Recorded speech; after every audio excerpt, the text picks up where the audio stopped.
Ташакар Дыра, что это такое? Да, это спасибо, если я знаю, если я не ошибаюсь. Я думаю, что многие сейчас такие, да, это же Турция! Конечно, Турция! И сейчас на ваших экранах, на ваших телевизорах будет поздравление татар Турции.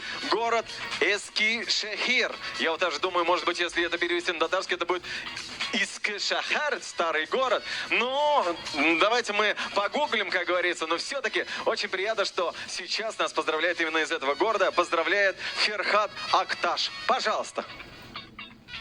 Esselamu Aleyküm, hürmetli Mezkep Tatarları. Biz Türkiye Eskişehir Kadası'ndan sizi selamlıyoruz. Eskişehir Kazan Tatarları Kültür hem Yardımlaşma Cemiyeti olarak sizni ezgi Saban Toy veremegizini çın köngülden kutluyoruz. Mezkep Tatarlarını bir araya getirip Saban Toy uyuşturucularını kutluyoruz. Büyük zor rahmetlerimizi bildiririz.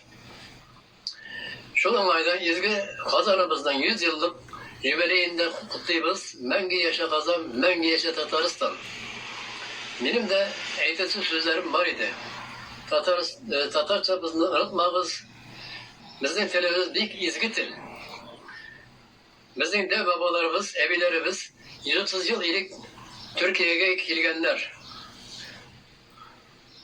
Biz 3. 4. nesil. Haman unutmadık, haman üstlerine tırışabız. Yaşatırga üstlerine tırışabız. Abdullah Tukay ne degen? İyi tuğan til, iyi matur til, etkem enkemnin tili. Dünyada köp nerse bildim, sen tuğan til arkalı degen. Şunu aytıp, hatalarımızda affediniz, hoşçakalın.